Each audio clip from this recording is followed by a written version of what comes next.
হসপিটালে যেমন ডাক্তাররা কাজ করেন, পুলিশ প্রশাসন কাজ করেন, আমাদেরও টেলিভিশনে দর্শকের জন্য আসলে কাজ করতে হয় এবং আমরা এটা আনন্দ নিয়ে করি, দর্শকও নিশ্চয়ই উপভোগ করে, ওইখানেই আমাদের সার্থকতা। প্রিয় দর্শক, এবারের পর্ব আড্ডাবাজি, সাথে রয়েছে আমি ইন্দ্রাণী নিশি। দর্শক, ঈদ মানে আনন্দ, ঈদ মানে উৎসবের আমেজ এবং টেলিভিশনের বিশেষ আয়োজন। আর সেই আয়োজনের নেপথ্যে থাকেন কিছু মানুষ যাদের চিন্তা, পরিকল্পনা আর সৃজনশীলতার কারণেই আমরা বিনোদিত হই। আজকে আমাদের অতিথি হয়ে এসেছেন তেমনই একজন। তিনি মাছরাঙা টেলিভিশনের head of program AM Arifur Rahman. ঈদের বিশেষ অনুষ্ঠান, পর্দার আড়ালের চমক, সবকিছু নিয়ে আজকে বিস্তারিত কথা বলবো তার সাথে। দর্শক, চলুন এই প্রিয় ব্যক্তিত্বের সাথে গল্প আড্ডায় ঢুকতে যাক। কেমন আছেন? খুব ভালো আছি। খুব ভালো থাকতেই হবে, কারণ পবিত্র ঈদ উল ফিতরের আর খুব বেশি দেরি নেই। বর্ণাঢ্য ঈদ অনুষ্ঠান মেলায় সেজে উঠেছে মাছরাঙা টেলিভিশন। দর্শকরাও অপেক্ষা করছেন, আমরাও অপেক্ষা করছি। আজকে মূলত আমরা এই সব কিছু নিয়েই আলাপ করব। তবে আমার সৌভাগ্য বলতেই হয়, আবারও আপনাকে পেয়ে গেছি আরো একটা ঈদের আগে আমাদের এই জনপ্রিয় বিনোদন সারাদিনে। একটু জানতে চাই, পবিত্র ঈদ উল ফিতরের চমক হিসেবে যদি একটা কোনো কাজের কথা বলি, আপনার কাছে কি মাছরাঙার ঈদের চমক কোনটা? মাছরাঙা আসলে একটা চমক না, কয়েকটা চমকে আছে। প্রথম হচ্ছে যে মাছরাঙা দুটো বড় বড় ছবি সিনেমা প্রিমিয়ার করছে, উৎসব এবং কাজল রেখা। আমরা সবাই জানি যে গত ঈদুল আজহায় উৎসব রিলিজ হয়ে আসলে সারা বাংলাদেশকে কাঁপিয়ে দিয়েছিল। একই সঙ্গে কাজল রেখার গল্প আমরা জানি গিয়াসউদ্দিন সেলিমের নির্দেশনায় চমৎকার একটা ছবি হয়েছে। আশা করি দর্শক এই দুই ছবি খুব এনজয় করবে। একই সঙ্গে আমাদের মোশাররফ করিমের একটি 7 পর্ব ধারাবাহিক আছে। আমার জানা মতে অন্য কোনো টেলিভিশনে এই ঈদে মোশাররফ করিমের কোনো 7 পর্বের ধারাবাহিক নেই। আর প্রতিটি সিঙ্গেল নাটক বা টেলিফিল্ম বা যেগুলোই আছে প্রোডাকশন, সেগুলো অনেক বড় আয়োজন নিয়ে তৈরি, যে কারণে দর্শক দেখে খুব মজা পাবে। আমরা আসলে ধাপে ধাপে সবগুলো নিয়েই জানবো। অলরেডি দর্শকরা তো জেনেই গেছেন বড় দুটো সিনেমা আসতে চলেছে। এবার যদি ওভারঅল অনুষ্ঠানমালা নিয়ে জানতে চাই, অনেক দিন ধরে প্রিপারেশন চলে, যেহেতু নেপথ্যের মানুষ আপনি, ঈদে কোন দিন কোন অনুষ্ঠানটা যাবে এত কাজের ভিড়ে এটা বাছাই করাটাও তো অনেক বড় একটা ব্যাপার। কোনো চ্যালেঞ্জের মুখোমুখি হতে হয় কি? তা তো অবশ্যই, যেহেতু এখানে অনেকগুলো বিষয় ভাবতে হয় আমাদের। একই সঙ্গে অনেকগুলো টেলিভিশন চ্যানেলে ঈদের আয়োজন থাকে, OTT-তে থাকে, ইউটিউব থেকে শুরু করে ডিজিটাল মাধ্যমগুলো সবাই আসলে ঈদের সময় একটা সর্বোচ্চটা করার চেষ্টা করে। তো আমরাও সেটা করি, এটাই হচ্ছে বড় চ্যালেঞ্জ। কিন্তু এই চ্যালেঞ্জ আবার উতরে যাওয়ারও সহজ একটা পথ আছে। যে প্রথমত হচ্ছে দর্শককে যদি আমরা সঠিক জিনিসটা দিতে পারি, অর্থাৎ ভালো একটা গল্প, তারকাবহুল প্রোডাকশন, বড় ক্যানভাস বা প্রপার আয়োজন, তাইলে আসলে দর্শক না দেখার তো কোনো কারণ নেই, কারণ দর্শক তো ওইটাই দেখতে চায়। এবং আমরা সেই জায়গাটাই আসলে যত্ন রাখার চেষ্টা করেছি, যে যেন প্রতিটি প্রোডাকশন আসলে দর্শক দেখতে বসে উঠতে না পারে। এবং সেই ভাবনা থেকেই সকাল 7টা থেকে রাত 1টা পর্যন্ত মাছরাঙা টেলিভিশনের ঈদের আয়োজন 7 দিন ধরে সাজানো হয়েছে। আশা করি দর্শক খুব উপভোগ করবে। অবশ্যই। এবং শিশু থেকে বয়স্ক 8 থেকে 80 সবাই কিন্তু আমরা আসলে ঈদের অনুষ্ঠানগুলো দেখতে বড্ড ভালোবাসি। সেই জায়গা থেকে আমি যদি বলি, যেহেতু যেমনটা বললেন সকাল 7টা থেকে রাত 1টা পর্যন্ত অনুষ্ঠানমালা চলবে, চ্যালেঞ্জের গল্প আমরা শুনলাম। এবং এবারে একটু জানতে চাই যে সময়ের সাথে সাথে দর্শকের রুচি কিন্তু পরিবর্তিত হচ্ছে, কম্পিটিশন অনেক বাড়ছে এবং এন্টারটেনমেন্টের জায়গাটা এতটা ওপেন হয়ে গেছে, দেশে বসে আন্তর্জাতিক অনেক কাজ দেখা যায়। সেই জায়গা থেকে দর্শকদেরকে টেলিভিশন মুখী করে রাখা বা মাছরাঙা টেলিভিশনের দর্শকদেরকে স্পেশাল ট্রিটমেন্ট দেওয়ার জন্য আলাদা করে কি কি ভাবনা নিয়ে এগিয়ে চলেন? এখানে আবারও বলছি যে প্রথমত হচ্ছে দর্শক কিন্তু যে কোনো বিষয়ে আসলে কন্টেন্টের মূল জায়গাটা খোঁজার চেষ্টা করে। যেমন একটা নাটকে গল্প খোঁজে, একটা শোয়ের ভিতরে আসলে তার সক্ষমতা খোঁজে। যদি গানের শিল্পী হয় তাহলে একরকম, যদি অন্যরকম হয় তাহলে আরেক রকম। তো সেই ক্ষেত্রে আমরা সবসময় আসলে কন্টেন্টের গভীরে যাওয়ার চেষ্টা করেছি, অর্থাৎ গল্পটা কেমন, কাহিনীটা কেমন, এবং একই সঙ্গে সেটার পরিসর কেমন, এবং সেটায় যারা অভিনয় করছেন তারা সক্ষম কিনা, তারা দর্শকের কাছে প্রত্যাশিত কিনা। দর্শক, যেমন আমি উদাহরণ দিয়েই বলছি যে আমরা এবার এমন তারকাবহুল প্রোডাকশন সাজিয়েছি, এত বড় ক্যানভাস দিয়ে সাজিয়েছি যে আসলে দর্শক দেখতে গেলে আসলে আমার মনে হয় যে আমাদেরকে বিমুখ করবে না। চ্যালেঞ্জ তো থাকবেই, কারণ দর্শক এখন আন্তর্জাতিকভাবে অনেক জিনিস পাচ্ছে। তো তো সেই ক্ষেত্রে ওটিটি আছে, ইউটিউব আছে, বা টেলিভিশন আছে, আরো অনেক মাধ্যম আছে, মানুষের হাতে মোবাইল আছে, মোবাইল দিয়ে অনেক কিছু পাচ্ছে। তা আমাদেরকে ওইটা মাথায় রাখতে হয়, যে কারণে টেলিভিশনে আমরা এমনভাবেই সাজানোর চেষ্টা করি যে যেন দর্শক আসলে আমাদের সাথেই থাকে এবং উপভোগ করে। উৎসবের প্রিমিয়ার নিয়ে আমরা কথা বলতে চাই। আয় ব্যয়ের হিসাব থেকে যদি দেখি কিংবা জনপ্রিয়তার জায়গা থেকে যদি দেখি, পবিত্র ঈদুল আজহাতে গত বছর মুক্তি পেয়েছিল উৎসব, মানে সবকিছুর সীমা বলতে গেলে ছাড়িয়ে গেছে এবং দর্শকদের আশা প্রত্যাশার মাত্রাও অনেক বেশি। সেই সিনেমাটাই আমরা ঈদের দিনে দেখতে এবং দেখাতে চলেছি দর্শকদেরকে। আমি এবার একটু জানতে চাই, আপনি দর্শক হিসেবে কতটা এনজয় করেছিলেন উৎসব? অসম্ভব। উৎসব অসম্ভব ভালো একটি ছবি, কারণ হচ্ছে যে আমরা জানি যে উৎসব সারা বিশ্বেই আসলে নানান ফর্মে আসলে রূপায়িত হয়েছে এবং প্রত্যেকটা জায়গায় কিন্তু সাফল্য পেয়েছে। এবং বাংলাদেশে যখন এই ছবিটা আমরা প্রথম বিদেশি কাহিনী নির্ভর যে ছবিটা বাংলাদেশের প্রেক্ষাপটে তৈরি হয়েছে, তখন আসলে মানুষ নিজেকে আসলে দেখতে পেয়েছে, কারণ প্রত্যেকটা মানুষের ভিতরে কিন্তু একটা আলাদা সত্তা থাকে। সেই মানুষটা হয়তো একটু কঞ্জুস হয়, সেই মানুষটা একটু দেখা যায় যে একটু খিটখিটে হয়, এবং আমাদের মনে হয় প্রত্যেকটা পাড়া মহল্লাতে এইরকম করে একটা চরিত্র থাকে থাকে থাকে এবং সেটাকে মানুষ যখন নিজে দেখতে পেয়েছে, আহা এরকম তো, এরকম আমার দাদা তো এরকম, আমার বাবা এরকম, চাচা এরকম, অথবা আমি এরকম কেন, আমি তো নিজেকে সংশোধন করতে পারি। উৎসব শুধু একটি আসলে বিনোদনের ছবি না, একটা মেসেজ দেয় আমাদের ভিতরে এবং সবসময় একটা উপলব্ধি দেয় যে যেন আসলে আমরা নিজেরা এরকম না হয়ে আমরা সংশোধন করি নিজেদেরকে এবং আমরা যেন আরো ভালো মানুষ হয়ে উঠি। আমি তো অসম্ভবভাবে উপভোগ করেছি উৎসব ছবিটি। নিশ্চয়ই। এবং আরো একটা প্রিয় সিনেমা নিয়ে কথা বলতে চাই, কাজল রেখা। একেবারে আমাদের নিজেদের গল্প নিয়ে, আমাদের 400 বছরের পুরনো একটা স্টোরিকে বেস করে আমাদের এই সিনেমা। রূপকথার গল্প শুনতে দেখতে তো আমরা সবাই খুব ভালোবাসি। সেই জায়গা থেকে গিয়াসউদ্দিন সেলিমেরও ড্রিম প্রজেক্ট ছিল কাজল রেখা, সেটা আবারও আমরা দেখতে চলেছি টিভির পর্দায়। কি মনে হয় দর্শকদেরকে কতটা ধরে রাখতে পারবে এই সিনেমা? এটা সম্ভব দর্শককে ধরে রাখা, কারণ গিয়াসউদ্দিন সেলিম অনেক দক্ষ একজন নির্মাতা এবং 400 বছরের পুরনো গল্প হলেও সেই যে সুই রাজা, সূচ রাজা বা সেই যে গল্পগুলো, যে ফ্যান্টাসি, যে পরিমাণ গানের কলেবর, এগুলোকে চিত্রায়ন করা হয়েছে অসম্ভব সুন্দর করে। বিশেষ করে আপনি একটা জায়গায় যে রাজা যে জায়গায় দিঘির মধ্যে বসে, যে জায়গাটায়, সেই জায়গাটা তো দেখলেই মন ভরে যায়। এবং পরবর্তীতে সাদিয়া আয়মানও অসম্ভব সুন্দর করেছে, একই সঙ্গে শরীফুল রাজ, এবং পুরো ক্যানভাস, লোকেশন সব মিলিয়ে কাজল রেখাকে কখনোই মনে হয়নি যে 400 বছরের পুরনো ছবি। এটাকে একদম সমসাময়িক করার চেষ্টা হয়েছে, অর্থাৎ গল্প ওই সময়েরই রয়েছে, কিন্তু নির্মাণের কুশলতায় আসলে এটা একটা সমকালীন প্রেক্ষাপট দিয়েছে, যে কারণে দর্শক খুব উপভোগ করবে বলে আমার বিশ্বাস। নিশ্চয়ই। আরো ঈদ আয়োজন নিয়ে তো আলাপ করতে চাই। 7 দিনে 7টি সিনেমা প্রচারিত হবে মাছরাঙা টেলিভিশনে। দুটোর কথা তো আমরা বললামই, বাকি 5 দিনেও 5টা দুর্দান্ত সিনেমা আসতে চলেছে। প্রিয়তমা রয়েছে, দরদ রয়েছে, বাকিগুলোও শুনবো আসলে আপনার কাছ থেকে। প্রিয়তমা তো আসলে অসম্ভব সুপারহিট ছবি। শাকিব খানের এবার 3টা ছবি আছে আমাদের স্ক্রিনে, তার মধ্যে প্রিয়তমা একদমই নতুন ছবি, অতএব দর্শক আশা করি হুমড়ি খেয়ে পড়বে। এই জন্য এটা আমরা ঈদের দ্বিতীয় দিন রেখেছি।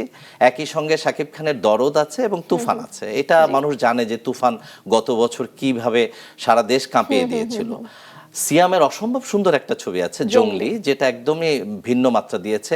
আর হাওয়া তো হাওয়া সারা বাংলাদেশে মানে কাঁপিয়ে দিয়েছে। আমরা সাদা সাদা কালা কালা গানে, মানে স্টিল নাও গানটা বাজালে মানে ভেতরে একটা দারুণ উন্মাদনা তৈরি হয়। কিন্তু অবশ্যই অবশ্যই শুধু গান না, এটার ক্যানভাস, এটার সিনেমাটোগ্রাফি এবং এটা যেভাবে আসলে মানুষের ভিতরে চাঞ্চল্য তৈরি করেছে দেশে এবং বিদেশে, এই ছবি আসলে আমাদের গর্ব। এবং এরকম কয়েকটা গর্বের ছবি আছে এখানে আসলে, উৎসব, কাজল রেখা, হাওয়া, এই ছবিগুলো আসলে আমাদের জন্য একটা মানে শুধু যে বাণিজ্যিকভাবেই সফলতা দিবে তা না, আমি মনে করি যে দর্শককে ভিন্ন রুচিও দিবে, টেস্টও দিবে। সেটাই। হাওয়া প্রসঙ্গে আলাদা করে একটু বলতে চাই। হাওয়া তো বলতে গেলে আমাদের নিজেরই সিনেমা, সান মোশন পিকচার্সের সিনেমা, এবং হাওয়ার গানের মতন সিনেমাটোগ্রাফি থেকে শুরু করে প্রত্যেকজন অভিনেতা অভিনেত্রীর অ্যাক্টিং আলাদা করে এখন পর্যন্ত দর্শক হৃদয়ে দাগ কেটে রয়েছেন। হাওয়া সিনেমার প্রচার নিয়ে আলাদা করে কি এক্সপেকটেশন আপনার? হাওয়া ছবিটা আমরা আসলে ঈদের অন্যান্য ছবির সঙ্গেই আসলে প্রচারণা করছি, কারণ হচ্ছে আমাদের প্রচারণার কিছু প্রস্তুতি আছে, তার মতন করি। এর সঙ্গে আশা করি হাওয়া নামটা শুনলে মানুষ এমনিই ছুটে আসে। হাওয়া অনেকটা হ্যামিলনের বাঁশিওয়ালার মতো, অতএব আমরা মনে করি যে হাওয়া নাম শুনলেই যথেষ্ট, এর বেশি কিছু দরকারও হবে না। এবার আসতে চাই ঈদের নাটক প্রসঙ্গে। সিনেমা নিয়ে তো আমরা বিস্তারিত আলাপ করেছি, আর সত্যি কথা মানে ঈদ মানেই আমাদের কাছে ঈদের নাটক এক অদ্ভুত উন্মাদনা।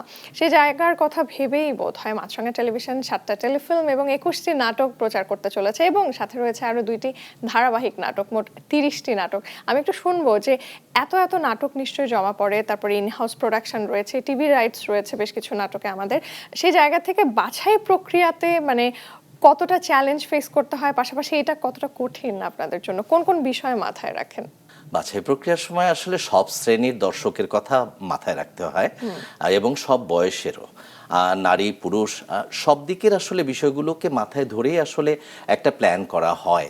যে যেমন আমাদের নাটকগুলোও যদি ওইভাবে আপনি ভাগ করেন তাহলে আপনি দেখবেন যে সামাজিক বক্তব্যধর্মী নাটক যেমন আছে, একই সঙ্গে কমেডি ঘরানার নাটক আছে, প্রচুর রোমান্টিক নাটক আছে, থ্রিলার ঘরানার নাটক আছে, বিভিন্ন ধরনের নাটক আছে।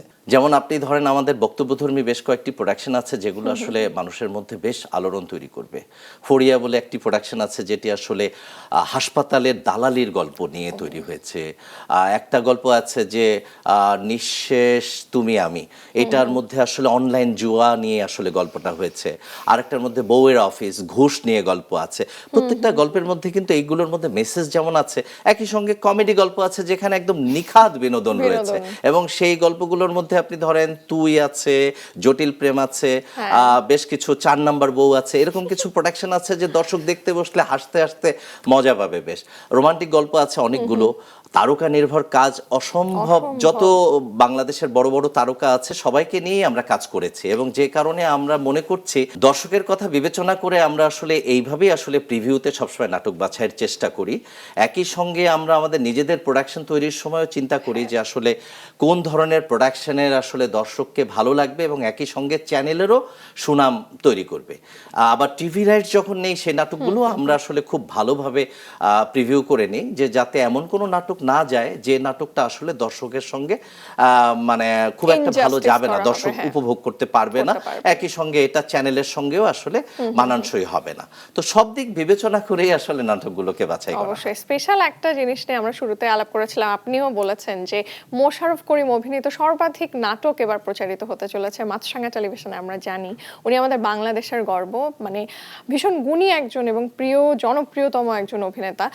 তার যেমনটা বলছিলেন যে অন্যান্য কোনো চ্যানেলে তার এত নাটক যাচ্ছে না যতগুলো মাছরাঙা টেলিভিশনে যাচ্ছে, সেটা নিয়ে একটু শুনবো। এবার ঈদে মোশাররফ করিমের মোট 6টি নাটক যাচ্ছে, এবং এই 28টি সিঙ্গেল নাটকের মধ্যে বা 30টি যদি ধরেন দুটো ধারাবাহিক সহ, তাহলে এর মধ্যে 6টি মোশাররফ করিম, অর্থাৎ প্রায় 1/5 নাটকই তার। মোশাররফ করিমের এখানে যেমন গল্পে বক্তব্যধর্মী গল্প আছে, একই সঙ্গে কমেডি কাজ আছে, একটি 7 পর্ব আছে। আর পর্ব হিসেবে ধরলে তো মোশাররফ করিমের এখানে প্রায় 12টি প্রোডাকশন, এবং দর্শক আসলে প্রতিদিনই মোশাররফ করিমকে দেখতে পাবে। এবং শুধু মোশাররফ করিম না, আমি মনে করি যে মুশফিক ফারহানের 5টি নাটক আছে এবং এটা দর্শক এনজয় করবে। জোভান, নিলয়, ওদের 4টি করে নাটক আছে, তৌসিফের 3টি নাটক আছে, এবং নাজনীন নাহার নিহারও 3টি নাটক রয়েছে। নাজনীন নাহার, নিহা, তটিনী, কেয়া পায়েল, সাফা কবির, এদের সবারই 3টি করে নাটক রয়েছে, এবং তানজিন তিশার 2টো নাটক রয়েছে। অর্থাৎ আমরা তারকা যারা একদম টপ তারকা, যারা জনপ্রিয়, সেই সব তারকাদের সবার নাটককে নিয়েই আসলে এবার ঈদের আমাদের অনুষ্ঠান সূচি সাজিয়েছি, এবং আশা করি দর্শক উপভোগ করবে। এবার একটু ধারাবাহিক নাটক নিয়ে কথা বলতে চাই। অনেকে অনুযোগ করেন যে এখন বোধহয় বাংলাদেশে যে ধারাবাহিক নাটকগুলো তৈরি হচ্ছে তার খুব কম সংখ্যকই রয়েছে যে আগের মতন মান ধরে রাখছে, কিংবা যেহেতু লম্বা সময় ধরে চলে অনেক দর্শকরাই আগ্রহ হারিয়ে ফেলেন। আপনি কতটা একমতের সাথে?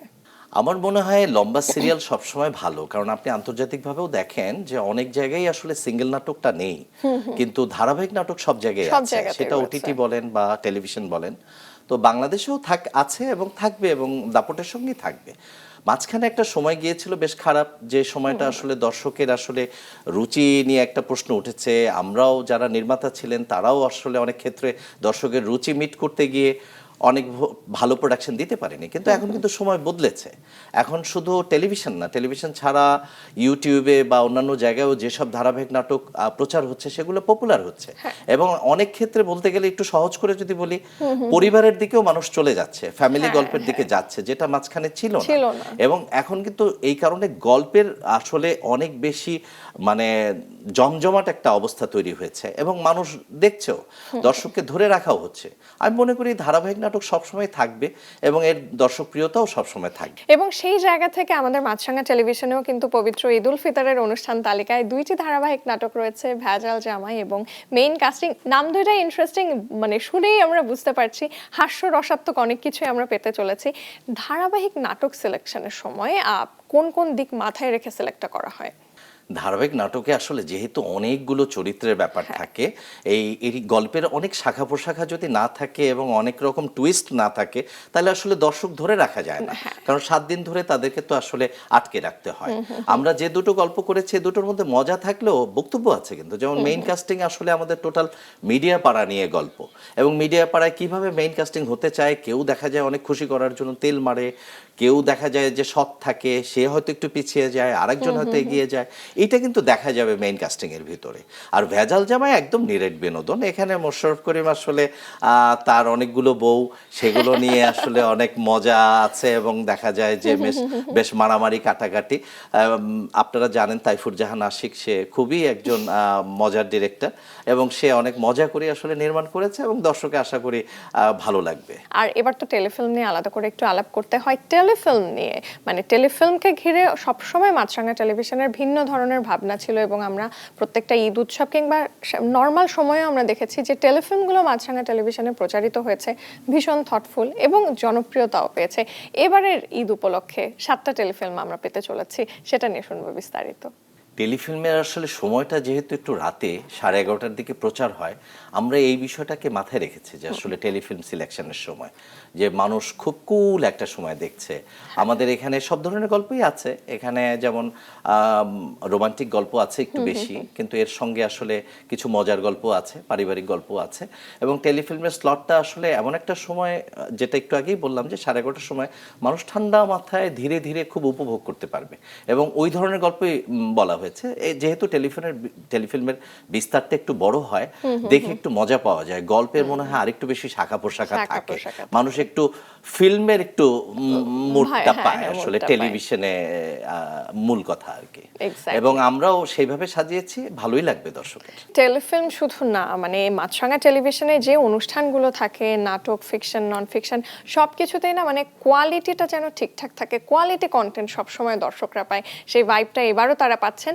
এবং যত ভালোই কাজ হোক, দর্শকের কাছে যদি সেই মেসেজটা না যায় তাহলে তো তারা জানতেই পারে না, এবং সেই বিষয়টাকে মাথায় রেখে বরাবরের মতোই প্রমোশনেও মাছরাঙা টেলিভিশন নতুনত্ব নিয়ে আসছে। আমরা এবার একটু সেটা নিয়ে জানবো। প্রমোশনের শুরুতে আমার আসলে আমাদের এক্সিকিউটিভ ডিরেক্টর অজয় কুমার কুণ্ডের কথা মনে পড়ছেন। আপনারা জানেন অনেকেই যে উনি একটা বাংলাদেশের শীর্ষস্থানীয় বিজ্ঞাপনী সংস্থার প্রধান, যে কারণে এটা আমাদের জন্য অনেক সুবিধা হয় ও কাজ করতে, এবং প্রমোশনালের ক্ষেত্রে আমরা বেশ কিছু নতুনত্ব নিয়ে আসি। যেমন আমাদের রোডের পাশেই আসলে অনেক বড় 100 ফিটের একটা বিশাল বিলবোর্ড করা হয়েছে, যেখানে আসলে যত মানুষ এখান থেকে পাস করবে তারা দেখতে পাবে। একই সঙ্গে আমরা পত্রিকায় বিজ্ঞাপন দিচ্ছি, একই সঙ্গে আমরা পত্রিকা কাভারেজ করার চেষ্টা করছি, টেলিভিশনে প্রমোশনাল করছি, ডিজিটালি প্রমোশন করছি, এবং যতগুলো উপায় আছে সবগুলো জায়গায় কিন্তু আমরা আসলে উপস্থিত থাকছি। যেমন আমি এই যে কথা বলছি, টেলিভিশনে দর্শক দেখতে পাচ্ছে, এটাও তো আসলে এক প্রকার প্রমোশন, এবং আমরা সর্বোচ্চ প্রমোশনের চেষ্টা করছি, আশা করছি সেটা দর্শক পর্যন্ত পৌঁছাতেও পারছি। আরেকটা ইন্টারেস্টিং জিনিস আমি আসলে অ্যাড করতে চাই, আমি নিয়মিত মেট্রো রেলের যাত্রী, তো যেটা দেখা যায় যে ওই লম্বা সময় ধরে মেট্রো রেলে থাকার কারণে মানুষের দৃষ্টি কিন্তু স্ক্রিনেই নিবদ্ধ থাকে। সো দেখতে দেখতে হঠাৎ করে দেখা যায় যে ঈদ অনুষ্ঠানমালায় মাছরাঙা টেলিভিশনে কি কি আসতে চলেছে সেটা দেখতে থাকি, সোশ্যাল মিডিয়ায় সাডেনলি ব্লিঙ্ক করে। এই সোশ্যাল মিডিয়ায় কিন্তু আসলে শুধু ক্যাম্পেইন করলেই হয় না, কিভাবে ক্যাম্পেইন হচ্ছে, কি হচ্ছে, যেমন আমরা এক একটা আর্টিস্টকে নিয়ে আলাদাভাবে কার্ড করেছি। যে মোশাররফ করিমের 6টি নাটক এই ঈদে মাছরাঙায়, মুশফিক ফারহানের 5টি নাটক, জোভানের 4টি নাটক, এইরকম করে কিন্তু আমরা আলাদা ইন্ডিভিজুয়ালি যত আর্টিস্ট আছে সব আর্টিস্টকে নিয়ে কিন্তু আমরা কার্ড ছড়িয়ে দিচ্ছি দর্শকের মধ্যে। আবার পুরো অনুষ্ঠানমালা, 7 দিনের অনুষ্ঠানমালা আমরা একসঙ্গে আমরা আলাদা এখানে সাজাচ্ছি। আমরা আমাদের যত রকমের মাধ্যম আছে, যেমন টেলিভিশনের মধ্যেও আমাদের যে একটা অনলাইন পপ আপ করি, আপনি ঈদের সময় দেখবেন, আর 1-2 দিন পর থেকেই দেখতে থাকবেন যে একটার পর একটা অনুষ্ঠান আসছে, এই অনুষ্ঠানে কে অভিনয় করছে বা এই অনুষ্ঠানে কে অতিথি থাকছে, থাকছে, সব জিনিস ছবি সহ কিন্তু নিচে দেখতে পাচ্ছে। অর্থাৎ দর্শককে খুব সহজে আমরা কমিউনিকেট করার চেষ্টা করছি। এবং মেট্রো রেল শুধু না, আমাদের বিভিন্ন ঢাকা শহর বা দেশের বিভাগীয় শহরগুলোর বিভিন্ন জায়গায় আমরা চেষ্টা করি আসলে বিভিন্ন স্ক্রিনের মধ্যে দিয়ে আসলে আরও বেশি ক্যাম্পেইন করার জন্য, যাতে দর্শক পর্যন্ত আমরা আমাদের কন্টেন্টকে পৌঁছে দিতে পারে। এটা খুবই ভালো একটা ইনিশিয়েটিভ। আর মাছরাঙা টেলিভিশন শুধুমাত্র যে প্রাপ্তবয়স্ক কিংবা মানে টিনেজ অ্যাডাল্ট তাদের জন্যই কন্টেন্ট নিয়ে আসছে তা না, আমাদের মানে ঈদের খুশি যাদের মাধ্যমে ছড়িয়ে পড়ে আমাদের বাড়ির শিশু সদস্য বরাবরের মতন তাদের কথাও ভাবছে, যেটা দেখা যাচ্ছে সকাল থেকে দুপুরের লম্বা সময়টা তাদের জন্যই রাখা হচ্ছে। প্রচুর তাদের প্রিয় কার্টুনস রয়েছে, সিসিমপুর রয়েছে। আমি একটু আপনার কাছ থেকে শুনতে চাই বিস্তারিত যে কি আয়োজন থাকছে। এখানে প্রথমেই বলতে হয় আমাদের প্রয়াত ফাউন্ডার চেয়ারম্যান স্যামসন এস চৌধুরীর কথা। উনি আসলে শিশুদের খুব ভালোবাসতেন এবং সবসময় চাইতেন যে আসলে মাছরাঙা টেলিভিশনে শিশুদের অনেক কন্টেন্ট থাক।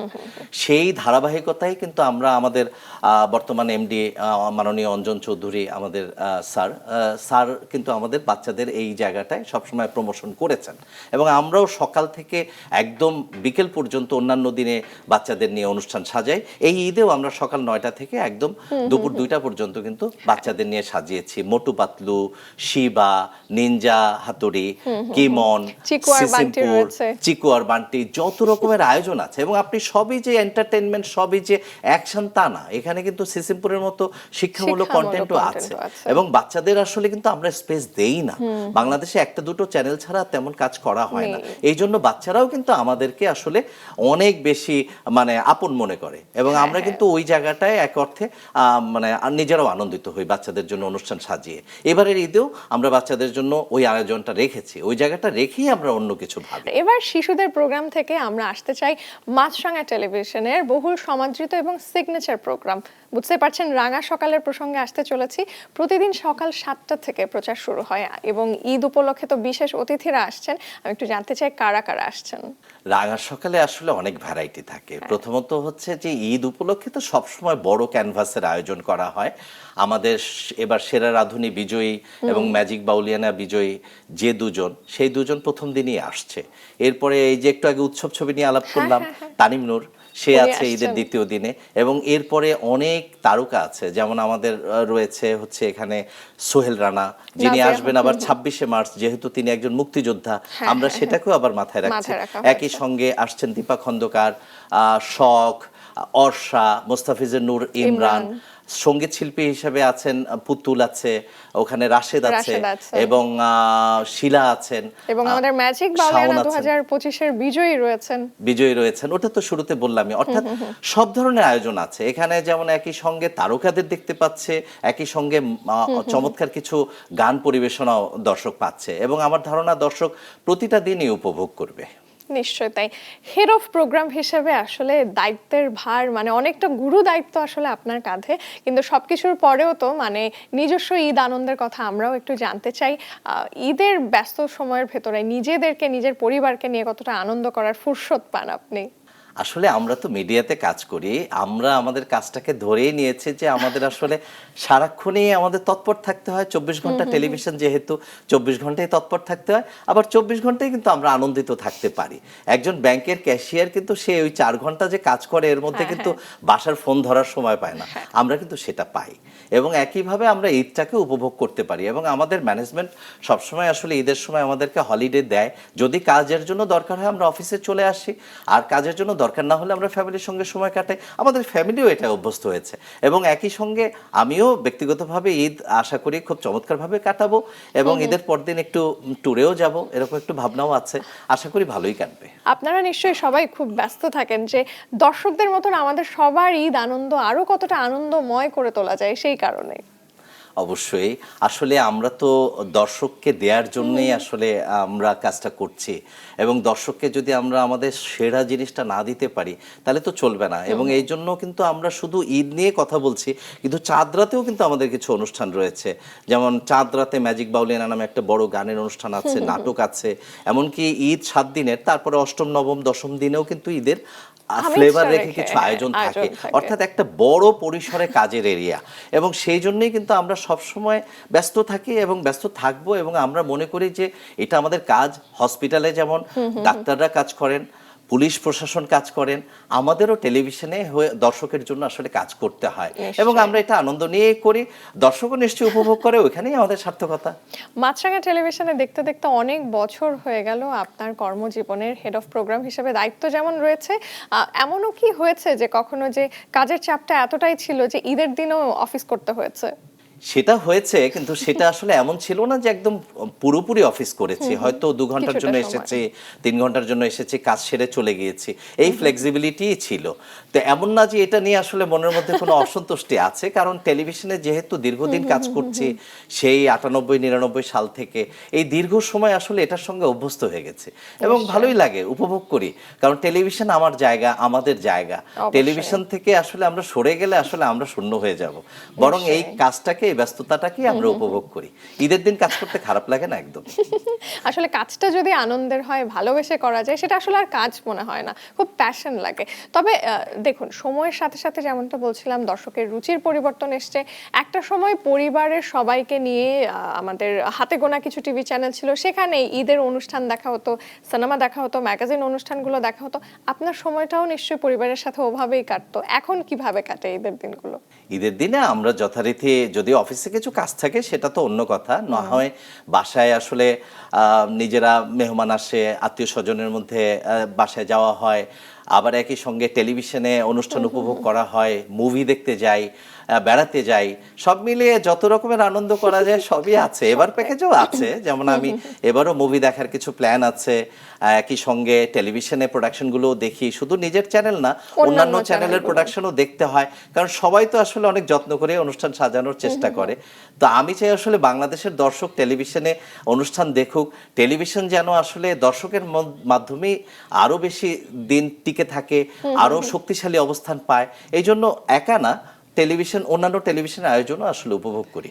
এটা এটা খুবই দারুণ একটা ব্যাপার, কারণ দেখুন, ওটিটি প্ল্যাটফর্ম কিংবা ইউটিউবের কারণে অনেক দর্শকই আছেন যে একটু টেলিভিশন বিমুখ হয়ে যাচ্ছে। ওই জায়গা থেকে আমাদের নাটক কিংবা নন ফিকশন শো, এইগুলোর আসলে মান ধরে রেখে দর্শকদেরকে ধরে রাখাটা আসলে খুবই কষ্টের কাজ, কঠিন কাজ। এই কঠিনতম কাজগুলো আপনি এবং আপনার নেতৃত্বে টিমের সবাই মিলে করছেন, এটা আসলেই খুবই সাধুবাদ দেওয়ার মতোই। তবে কাজের সমস্ত কিছু বাদ দিয়ে ব্যক্তি হিসেবে ঈদের প্রাঞ্জল আনন্দময় মুহূর্তগুলো কতটা উপভোগ করেন? আসলে ঈদ তো ছুটি, সত্যি কথা, এবং এটা আসলে ভালোই লাগে। এত লম্বা একটা ছুটি বা এত দীর্ঘ সময় একসঙ্গে সবাইকে পাওয়া, পরিবারের সবাইকে নিয়ে, আত্মীয় স্বজনকে নিয়ে, মনে হয় যে এই দিনটার জন্য আমরা সারা বছর অপেক্ষা করি সবাই। এবং ছোটবেলায় যেমন কাপড় চোপড় কি কিনবো, কি পরবো না পরবো, এখন একই সঙ্গে উল্টা হয় যে আমার বাচ্চারা, মেয়েরা কি পড়বে, আমার ফ্যামিলির কি কি দায়িত্ব আমি পালন করব, নিজে কিভাবে একসঙ্গে এনজয় করব। সত্যি সত্যি ঈদের দিনটা আসলে খুবই উপভোগ্য, এবং আমার মনে হয় এটা আমি একা না, সবাই উপভোগ করে। এবং ঈদ মানে ঈদই, ফেস্টিভ্যালই। দেখতে দেখতে তো আসলে আয়োজনের একেবারে শেষ পর্যায়ে চলে এসেছে। আপনাকে ঈদের অনেক শুভেচ্ছা জানাতে চাই এবং আপনার কাছ থেকেও দর্শকদেরও সেই শুভেচ্ছাটা পৌঁছে দিতে চাই। তবে একটা জিনিস একটু জানতে চাই, আপনার কি মনে হয় দর্শকরা কেন পুরো ঈদের এই 7টা দিন কিংবা তার আগেও এবং চাঁদ রাতের আয়োজনগুলোতেও কেন মাছরাঙা টেলিভিশনের সাথেই যুক্ত থাকবে? দেখুন, দর্শক কিন্তু খুব বুদ্ধিমান এবং সে কিন্তু সবসময় সঠিক সিদ্ধান্ত নেয়। যার আয়োজন ভালো হবে, যার উপরে তার বিশ্বাস থাকবে, যেখানে সে আনন্দ পাবে, যেখানে যে চ্যানেলটাকে তার কাছে গ্রহণযোগ্য মনে হবে, সেই চ্যানেলটাই সে দেখবে। মাছরাঙা টেলিভিশন দীর্ঘ 1 বছর ধরে সবসময় টেলিভিশন রেটিং পয়েন্টে টপ 3 চ্যানেলের মধ্যে থাকে, এবং সেটা বিনোদন চ্যানেলের মধ্যে ধরলে আরও উপরে থাকে। অর্থাৎ দর্শক কিন্তু সবসময় আমাদের সঙ্গে আছে। একই সঙ্গে মাছরাঙা যে ধরনের আয়োজন সাজিয়েছে এবার ঈদে, সেই আয়োজনগুলোতে একটু আগে আমরা আলোচনা করেছি। একই সঙ্গে এটাও বলতে হয় যে যারা নির্মাণ করছেন, বিশেষ করে নাটকের কথা, তারা কিন্তু এক একজন এই বাংলাদেশের অন্যতম স্বনামধন্য, যেমন ধরেন প্রবীর রায় চৌধুরী, জাকারিয়া শৌখিন, ইমরাউল রাফাত, মহিদুল মহিম, সুব্রত সঞ্জীব, রুবেল হাসান, বাংলাদেশের যারা যারা সবচেয়ে আকাঙ্ক্ষিত ডিরেক্টর, সেই নির্মাতাদের সবচেয়ে বড় বড় প্রোডাকশনগুলোই নির্মাণ হচ্ছে বড় বড় ব্যানারের মাধ্যমে। অতএব এই নাটক বা এই প্রোডাকশনগুলো মানুষের দেখা ছাড়া তো বিকল্প নাই, না, না। কারণ সে তো সেরা জিনিসটাই দেখতে চাইবে। এই জন্যই মাছরাঙা টেলিভিশন দেখবে, শিশুদের জন্য আয়োজন আছে, শিশুরা সেই জন্য দেখবে। রাঙা সকাল হচ্ছে সবসময় আমাদের চ্যানেল ড্রাইভার হিসেবে কাজ করে, সেজন্য রাঙা সকাল দেখবে। আর সিনেমা তো আমার মনে হয় যে আমাদের চাইতে ভালো কারোর সাজানোর কথা না বা সম্ভব না। এত দুইটা বড় প্রিমিয়ার ছবি, উৎসব এবং কাজল রেখা, হ্যাঁ। একই সঙ্গে হাওয়া, তুফান থেকে শুরু করে জংলি বা দরদ, এই ধরনের ছবিগুলো যখন একসঙ্গে আপনি 7 দিনে দেখতে পাবেন, আপনি দেখবেন না কেন? তো সেটাই। দর্শক অবশ্যই দেখবে। আমিও দর্শককে অনুরোধও করব যে আপনি দেখলে অবশ্যই ঠকবেন না, এবং আপনি মাছরাঙা টেলিভিশনের পর্দায় থাকলে আপনারই ভালো লাগবে। কারণ মাছরাঙা টেলিভিশনের যে আয়োজনগুলো রয়েছে, সেই আয়োজনগুলো একই সঙ্গে শুধু ভালো না, আপনার জন্য উপভোগ্য, এবং ঈদকেও আপনাকে অনেক আনন্দ দিবে। নিশ্চয়ই। আর এভাবেই আজকের আয়োজনটা শেষ করতে চাই। ঈদের অনেক অনেক শুভেচ্ছা, খুব ভালো থাকবেন, ঈদ মোবারক।